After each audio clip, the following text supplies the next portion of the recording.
Ouais, pépite de Shabbat. Comme vous le savez, on a déjà rapporté la Gemara dans Masechet Shabbat.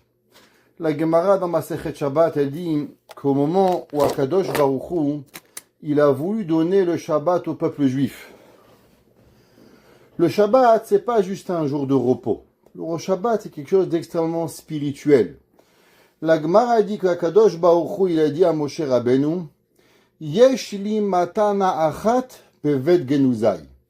J'ai un cadeau dans mes trésors. Alors vous savez que la Torah, c'est pas de l'exagération. Chaque chose qui est écrite dans la Torah, c'est vrai. C'est pas de l'à peu près. Là, on fait pas de l'à peu près dans la Torah. Ah, on exagère un petit peu, un peu plus, un peu moins. Quand la Torah dit Yesh li matana achat, j'ai un cadeau dans mon trésor, dans mes trésors, ça veut dire qu'il y a un cadeau, il n'y a pas deux. C'est pas il y a un plus, il n'y a pas un moins. Il y a un seul cadeau qui s'appelle Shabbat.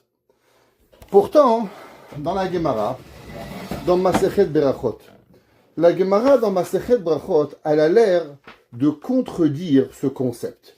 D'un côté, c'est écrit que Akadosh Baruch Hu, dans ses trésors, il a un cadeau qui s'appelle le Shabbat.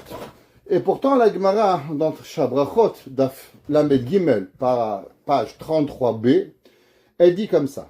Un la Kadosh Baruchu bevet genazav, et la otsar shel yirat shamayim. La Gemara, elle dit, qu'est-ce qui se trouve dans les trésors de Dieu? Dieu, il a des trésors. Et dans ces trésors, il n'a qu'une seule chose. Il a la crainte de Dieu. Yirat shamayim.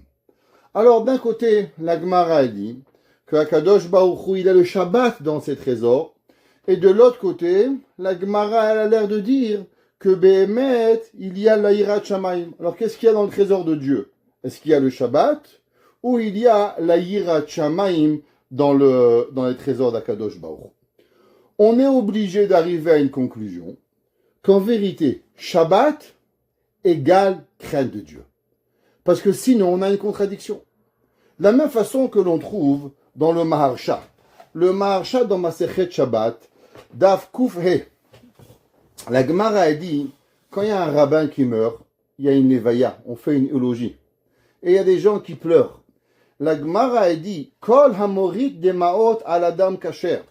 Tout celui qui va à un enterrement d'un homme pieux, et les gens, la personne, elle pleure. On a perdu un grand rabbin, on a perdu un homme bien. Akadosh Baruch Hu sofran ou manichan bevet genazav. Dieu, il prend ses larmes et il les met dans les trésors. Le Maharsha, il dit, je comprends pas. Mais le trésor, il est réservé pour Yirat Shamayim.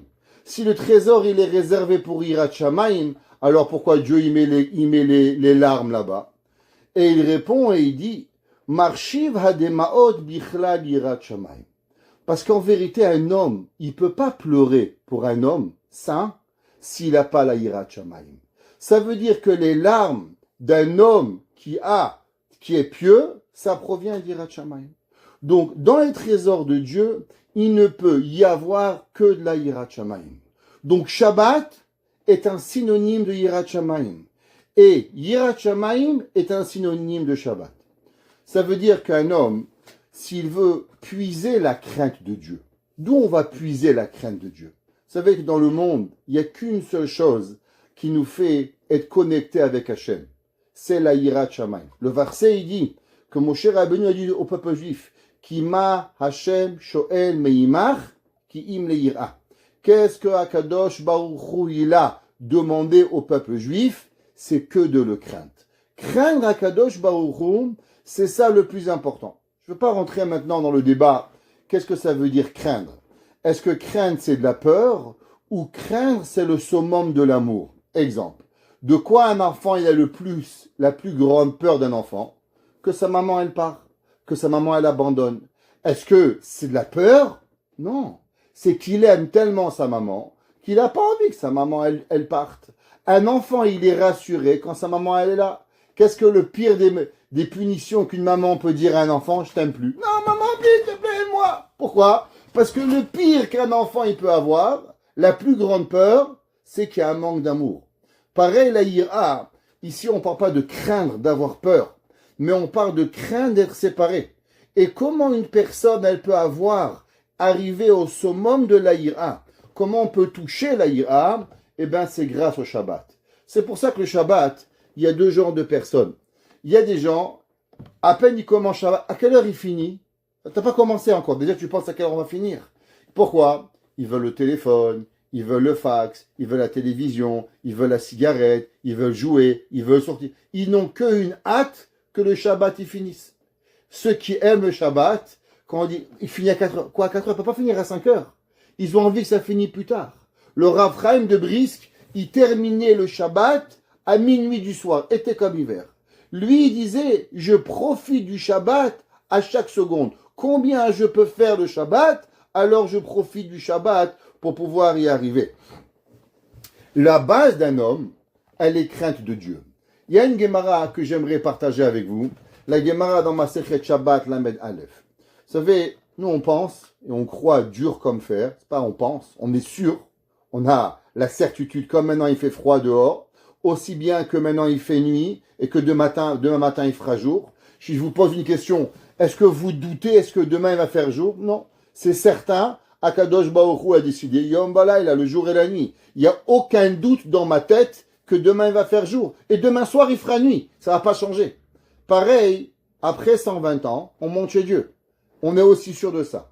Et quand on va monter chez Dieu, on va devoir demander certaines questions et on va devoir affronter certaines réalités.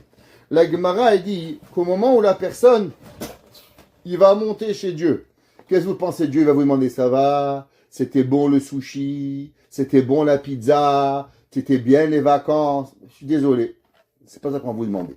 C'est quoi les premières questions qu'on va demander à l'homme? La première question qu'on va demander à l'homme, Nasata venatata be'emuna. Est-ce que tu as travaillé en étant honnête? Est-ce que ta vie, elle a été d'honnêteté?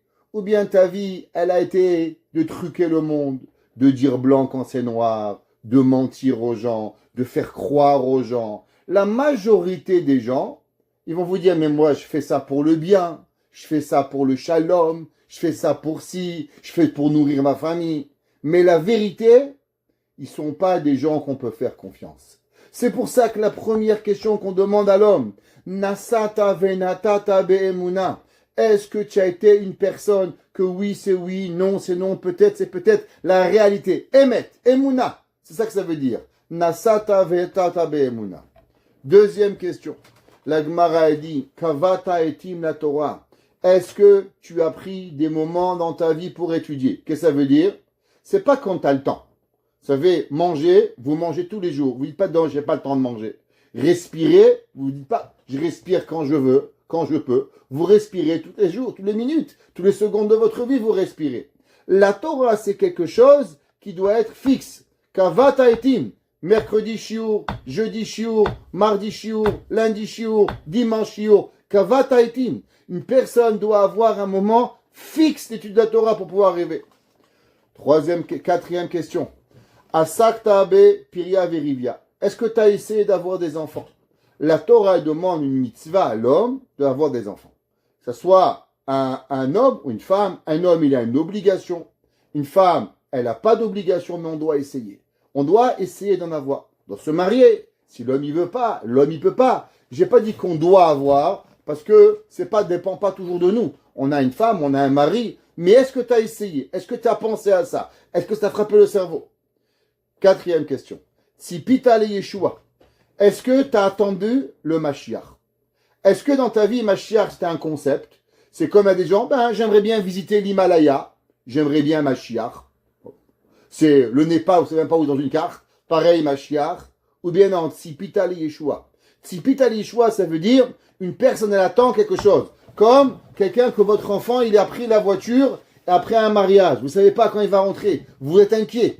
Pareil, est-ce que Mashiach, tu attends Mashiach? Est-ce que tu as dans ta vie, ça te brûle les pieds, t'arrives pas tous les jours, tu te réveilles? Est-ce que Mashiach est là? Est-ce que Mashiach il entend? Est-ce que tu vis avec Mashiach? La Gemara dit, cinquième question, Pilpata Batora. Est-ce que tu as posé des questions? Tu t'intéressais à la Torah? Est-ce que la Torah c'est un sujet qui t'intéressait? Oui, ça va, le bon rabbin, c'est bien. Bof, ça m'intéresse pas trop. C'est pareil que ma mère, elle me disait, aujourd'hui les enfants, rien ne les intéresse. Shabbat, pas Shabbat, calendrier juif, pas calendrier. Voilà, pourquoi faut apprendre? Ah, on a un téléphone, on peut tout avoir. Comme si que Google va ordonner toute leur vie. Alors, comme si que la Torah, elle peut se diriger sur Google. La Torah, c'est pas Google. La Torah, c'est intéressant. Comment ça va? Qu'est-ce qu'elle pense? Qu'est-ce qu'il pense Dieu à propos de ça? Qu'est-ce que la Torah, elle pense à propos de ce sujet? On doit être mitpalpel. On doit rentrer, essayer de comprendre chaque détail. Autre question. Evanta davar metor davar. Il y a des gens qui essaient de croire que la Torah, c'est de la globalité. C'est un package deal. La Torah, c'est pas un package deal. La Torah, il y a Shabbat. La Torah, il y a Yom Tov. La Torah, il y a 613 mitzvot. Dans chaque mitzvah, il y a des détails. Et l'homme, il doit comprendre cette chose. Par exemple, la Torah, elle t'a donné une mitzvah d'honorer ton père et ta mère. Qu'est-ce que ça veut dire, cette mitzvah? Qu'est-ce que c'est cette mitzvah d'honorer ton père, d'honorer ta mère? Comment faire? Comment pas faire? Est-ce que la Torah t'a dit une chose? De là, tu comprends autre chose. À travers une mitzvah, tu comprends une autre mitzvah. Exemple. La Torah, elle vous demande aux femmes d'avoir de la pudeur. La Torah, elle nous demande à un homme d'être connecté avec Akadosh Baruch Hu. La Torah, elle doit pas m'expliquer cette robe, ce pull. T'as compris? Si tu comprends c'est quoi le but de la pudeur, j'ai pas besoin de t'expliquer chaque détail. Tu comprends de ta tête tout seul de comment arriver, qu'est-ce qui est permis, qu'est-ce qui est interdit. Si tu comprends que le but, c'est d'étudier la Torah, d'être connecté avec Dieu, le reste, c'est un détail, on va pas tout te dire comment faire. Ça veut dire comprendre une chose à travers l'autre. Demande à Gemara, il y a attention. Tout ça, tu as pu tout l'accomplir. Mais tu sais quand est-ce qu'il devient intéressant?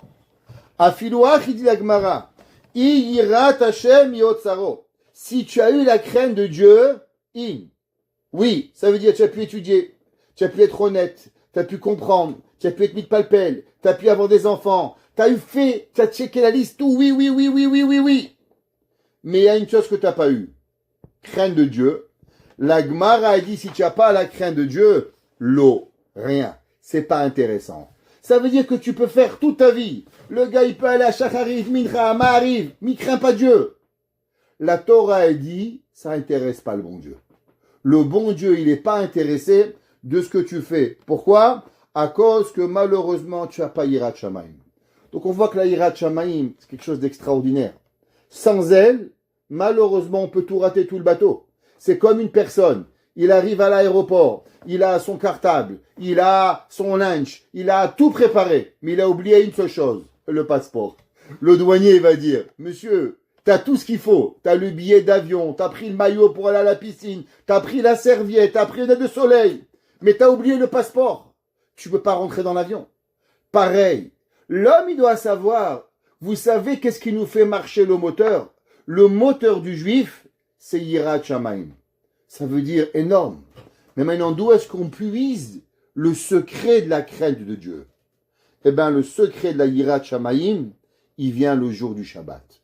Comment on perçoit le jour du Shabbat, comment on vit le jour du Shabbat, comment on fait le kiddush le jour du Shabbat, comment on allume Nerot le jour du Shabbat, comment on fait attention à la loi de Bichoul, comment on fait la loi de Borer, comment on lave sa vaisselle, comment on la range, comment on la plie, comment on met sa nappe. Chaque détail de la vie du Shabbat, il nous amène à nous la crainte de Dieu. Et plus j'ai de la crainte de Dieu, et plus ma prière, elle est une prière, plus ma Torah, c'est une Torah, plus mon émet, il est à émet. Comment une personne dit, mais rabbin, comment je peux devenir une personne émet, vraie, Shabbat? Rabbin, comment je deviens une personne qui a la émouna, Shabbat? Rabbin, comment j'arrive à comprendre la Torah, Shabbat? Shabbat, il est la source de Yirat Shamayim. Parce que dans le trésor de Dieu, il n'y a qu'une seule chose, Yirat Shamayim. Et si dans la crainte de Dieu, on a pu trouver le Shabbat, ça veut dire que Shabbat et Yirat Shamayim, ils sont les deux connectés. Quand j'ai Yirat Shamayim, je performe dans Shabbat. Et quand je performe dans Shabbat, alors automatiquement, je performe dans Yirat Shamayim. Une personne que le Shabbat, il est important, elle est dans le chemin de la crainte de Dieu. Une personne que le Shabbat, malheureusement, il est un petit peu délaissé chez elle, ça veut dire que sa Yirat Shamayim, elle n'est pas là. Et Yirat Hashem yotzaro. Qu'est-ce qu'il y a dans les trésors de Dieu? Il y a Yirat Shamayim. Baruch Hanai Leolam. Amen ve Amen.